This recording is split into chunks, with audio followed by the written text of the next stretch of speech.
Je voulais laisser la parole à Grid Prospect quand même, puisque dans le cadre des activités du compte Green Prospect, c'est surtout axé sur les jeunes.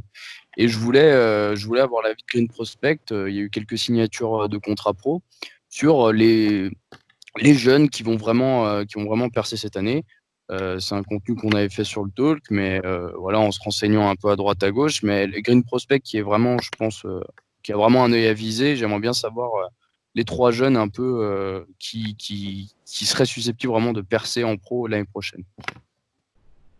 Alors, je vais commencer. Bon, donc pour rappel, on va rappeler que Mathis Saban, un ailier gauche qui peut aussi jouer milieu offensif central, a signé professionnel pour 3 ans. Gourna, qui est plutôt un milieu box-to-box, en 2003, donc qui a 16 ans, qui va sur ses 17 ans, qui a signé également professionnel pour 3 ans. Et on a enfin Étienne Green, un gardien de but, qui a signé lui professionnel 1 an, seulement 1 an.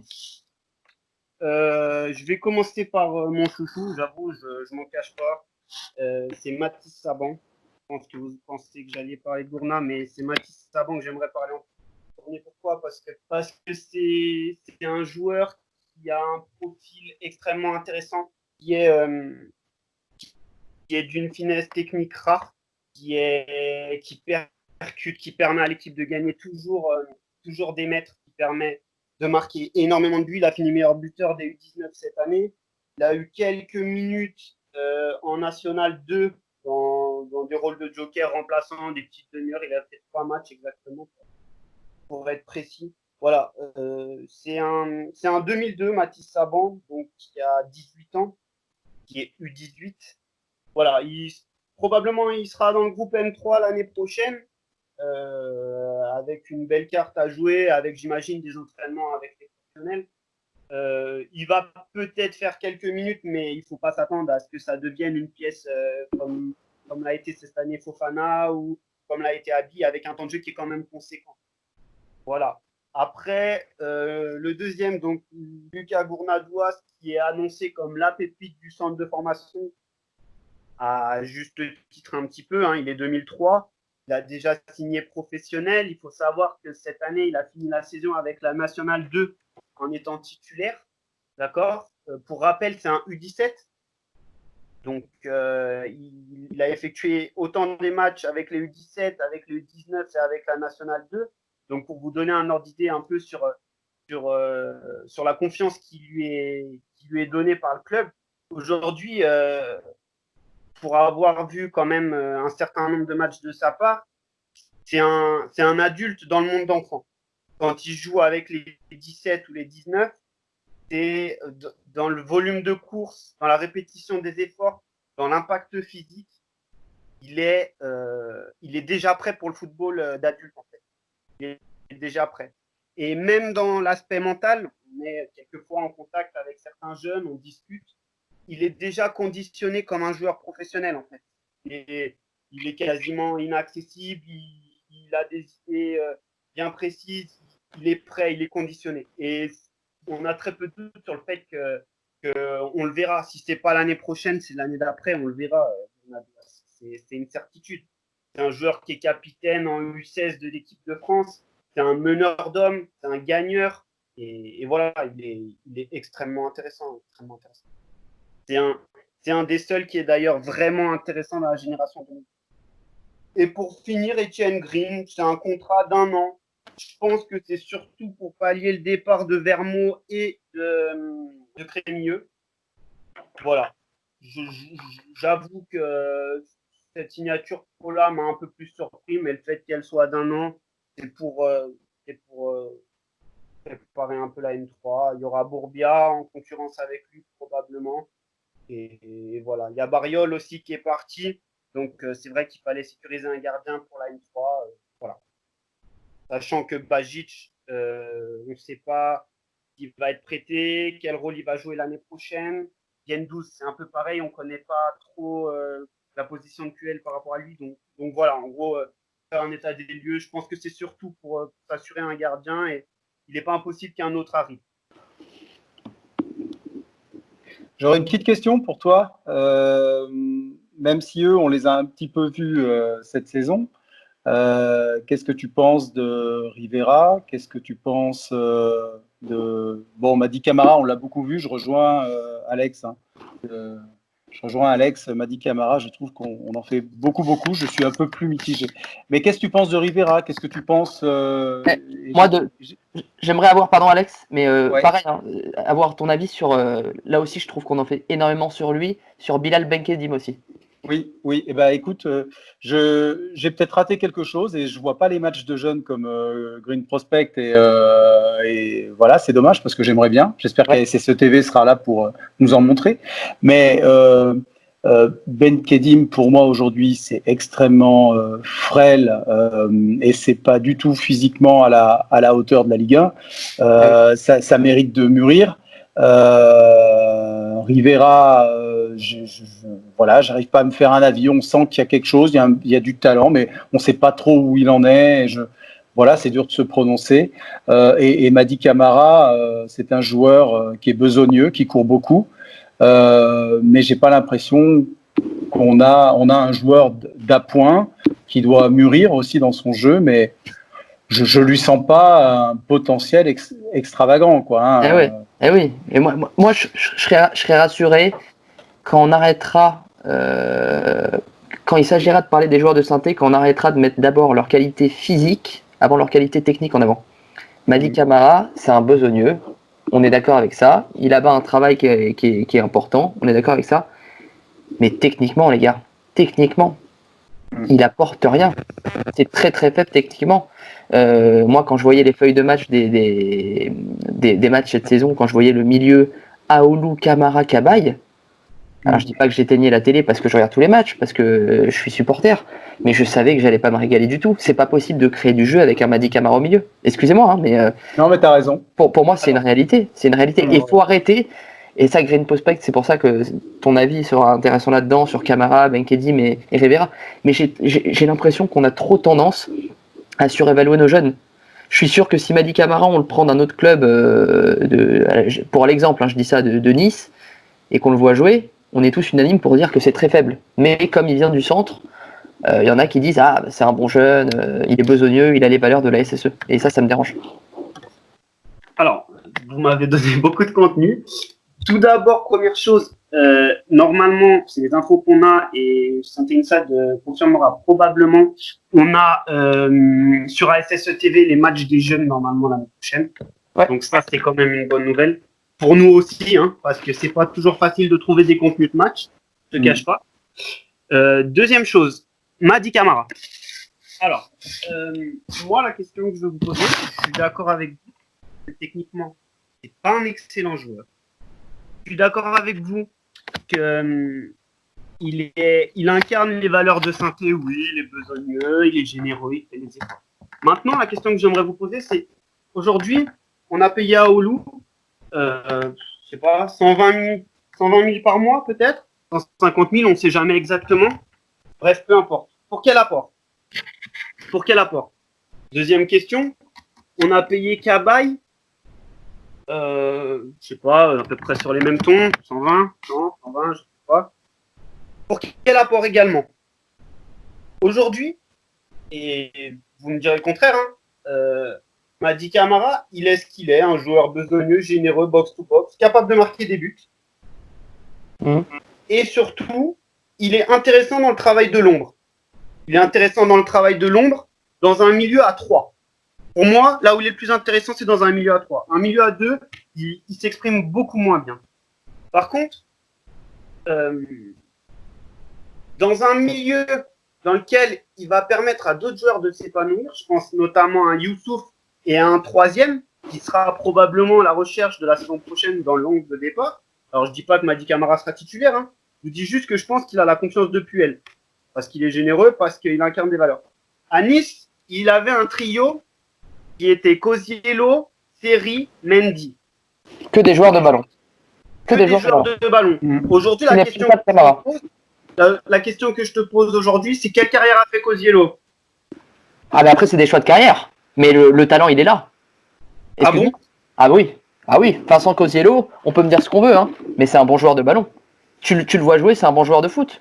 Moi, Cosiello, je le veux demain à Saint-Etienne. Hein. Enfin, Exactement. peut-être que physiquement, il est. Maintenant, je sais pas, mais je l'aurais voulu à Pareil. Saint-Etienne quand je l'ai vu jouer. Hein. Pareil. On parle d'un mec qui a fait une saison à Nice, les gars. Hein. Non, il n'a pas joué qu'une saison à Nice, Cosiello. Non, bon, on l'a pas vu longtemps à Nice, mais il a fait une belle saison. Mais là, on parle de Mady Camara qui a quand même quoi, 24 ans, il me semble, non Non, il est de la même génération qu'Arnaud Nordin. Il a Alors, il a 21, 22. 22 ans. Cosiello, il a quel âge?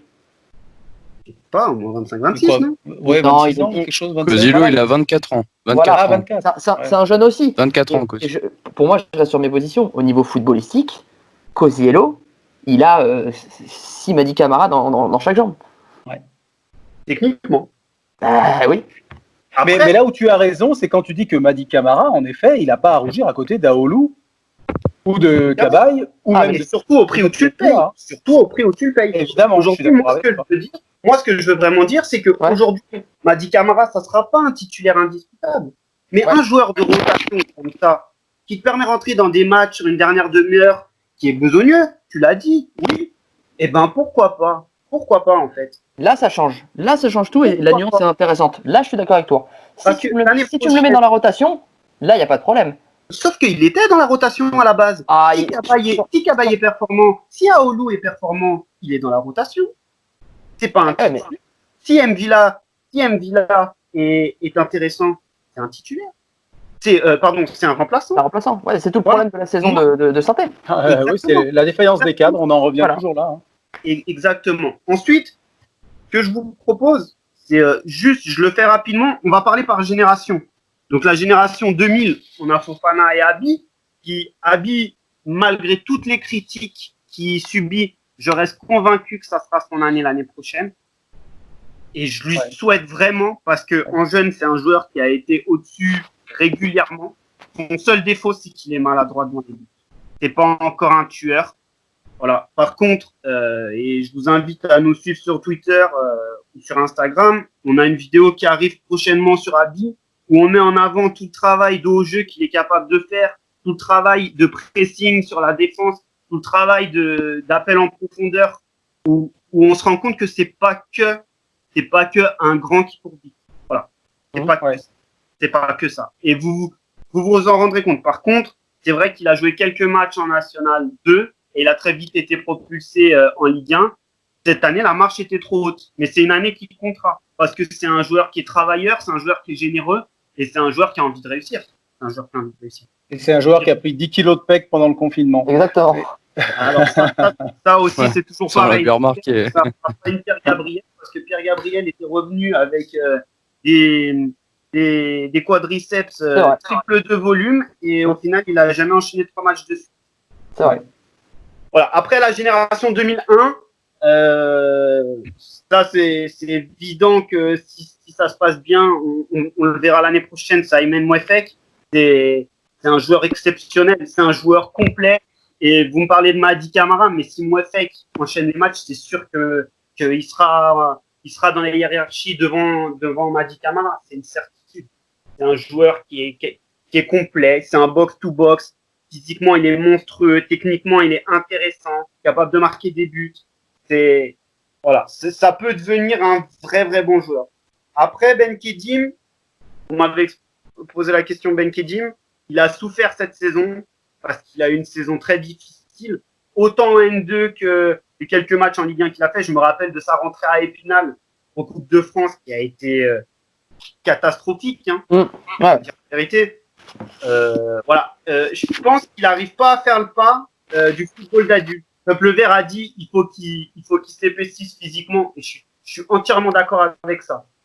Par contre, il y a une chose qui est évidente et d'ailleurs Synthé Inside l'a dit, j'en ai marre qu'on mette en avant des joueurs pour leur qualité physique au-delà de leur qualité technique.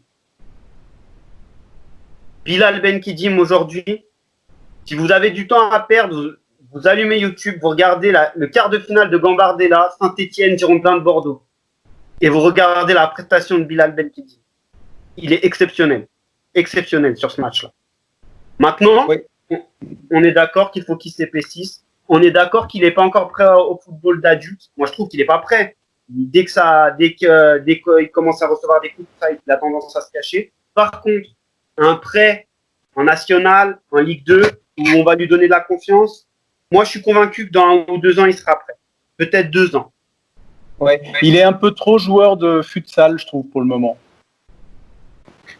C'est vrai. Mais moins que Riyad Boudbouz, moi. Ouais, bon. Mais Je ouais. trouve que lui, contrairement à Riyad Boudbouz, il est capable d'accélérer le jeu. Ouais. Et pour ça, en effet, physiquement, il va falloir qu'il. Alors, au-delà de ses patins s'épaissir, mais qu'il prenne de la puissance, de la vélocité, qu'il n'a pas encore. Mais bon, c'est son jeune âge aussi. Et ouais, il faut pas oublier qu'il a 19 ans. Hein, c'est un 2001. Ouais. On a tendance à être pressé avec les joueurs. Attention, il y en a qui explosent à 21, 22 ans. Hein. Non, voilà. Après, chez les 2002, bon, on a Savant, je vous en ai parlé un petit peu. On a Rivera qui arrive. Rivera qui a une grosse cote auprès de Puel, paraît-il. Joueur très véloce, très rapide, capable d'enchaîner très très vite les choses, des fois trop vite pour lui d'ailleurs. C'est ce qui crée un certain déchet, notamment dans sa finition.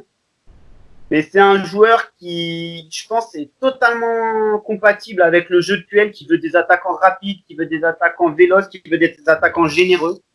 Il n'est pas très grand, mais alors il recule pas du tout quand il s'agit d'aller au duel et de s'imposer. Voilà. Chez les 2002, je voudrais parler de Thibaut Aboua. C'est un des joueurs pour lesquels j'ai le plus de réserves personnellement. Je le trouve. Je sais qu'il a une bonne cote au sein du club, mais je le trouve lent, souvent en retard. Et en fait, je trouve que c'est un. Je sais pas, j'ai du mal à voir comment il peut devenir meilleur. Je vois pas un potentiel encore plus loin que ce qu'il est actuellement, en fait. Tu le comparerais à Bayal Sall ou à Pogba? Ouais, Michael Nadé. Ouais, il est quand même plus intéressant que Nadé parce que ouais, il est plus intéressant que Nadé, mais en fait, son aspect physique fait la différence en fait. Il passe tout par ça. Je le trouve, il a aucune relance longue, il relance toujours court. Dans les duels, il est intéressant quand il défend en avançant. Par contre, quand il défend en reculant, c'est très difficile. Voilà. C'est un jeune. Je demande à voir. Hein. J'ai pas la prétention de dire que j'ai raison sur tous les joueurs, mais de mon ressenti, voilà, c'est un joueur qui s'est peut-être laissé endormir par son physique et parce qu'il a survolé physiquement les catégories de jeunes et qui a finalement fini par pas progresser dans d'autres secteurs où aujourd'hui qui lui manque aujourd'hui, quoi. Bien qu'il ait été surclassé régulièrement pour pallier à ça. Hein. Ouais, d'accord. Mais oui, c'est un petit peu l'idée. Après, juste, bon, je vais accélérer. J'imagine que bon, vous avez pas en train de parler que des jeunes, mais voilà, génération 2003, Lucas Gournadouas. Honnêtement. Sur le compte, on a présenté aussi Yanis Léry et Marie-Gaëlle Moukania, qui sont 2 attaquants. Voilà. Je pense que vraiment Lucas Gournadouas, pour le reste, la génération 2003 est un peu décevante pour ma part. Après, chez les 2004, donc on parle des U16, on a des joueurs qui sont intéressants. Pour moi, la génération 2004 et 2005 est très, très, très intéressante. On a Israël Kinunga, qui est un défenseur central qui a joué toute la saison aux U17 nationaux alors qu'il était U16, donc qui a été surclassé et qui risque, à mon sens, d'être surclassé en 19 nationaux l'année prochaine. Voilà, on a Djibril Othman qui a été international U16, qui est un joueur offensif qui peut jouer à la fois sur le côté ou en numéro 9. On vous l'a présenté aussi si vous voulez le voir en vidéo, qui est assez intelligent et qui est très adroit devant le but, qui est assez intelligent dans ses déplacements notamment. Et qui est très très fin techniquement en plus. Voilà.